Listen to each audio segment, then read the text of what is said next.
बाप रे बाप कितना बरखा भइल बा। जा तनी देखा तनी कहीं मुहानी उहानी नइखे न टूटल टूटल हो तो जा तनी कुल बांध उन देही मरद तो हइल ही नहीं हमरो न करे के बा।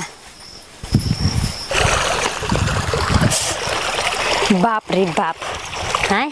बतावा दोगलन के लाज लागता हैं कवनो गतरी के एकदम पानी हमार खोल के बहावतन से जनाता कि नदी बहावतन सन यानी के मर की परो हैं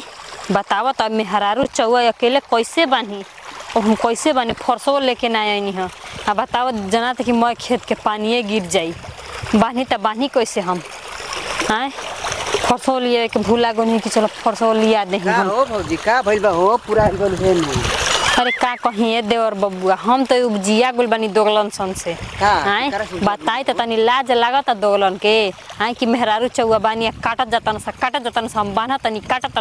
सन निकल लाज लागत हैं बताई अब राते हम मुहानी बांध के अपन गोरने देखी कितना काट के पानी गिरावतन सन हैं बताई हम मेहरारू चौआ कहाँ कहाँ ले पानी लेके हम आवतनी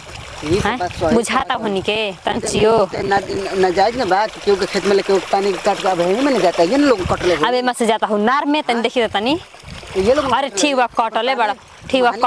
कटले बड़ा जब तोहर पाट गुई तो तू बांध द मेहरारू चौआ बानी हमार मरद तब बना पानी किन के आवत तू काहे शर्म कटवावे चलू एगो हम बात कहतनी मानता हमारा फालतू होता रतिया के बुनिया पड़ल बा ते फालतू भइल बा तेकर मतलब का करबा कुल पानी गिरा देबा आ गिरा के नार में गिरावतन सब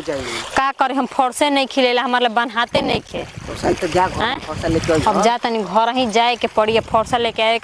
काट देने दोगला लोग ना त ना त झगड़ा हो जाए तो फिर से बात का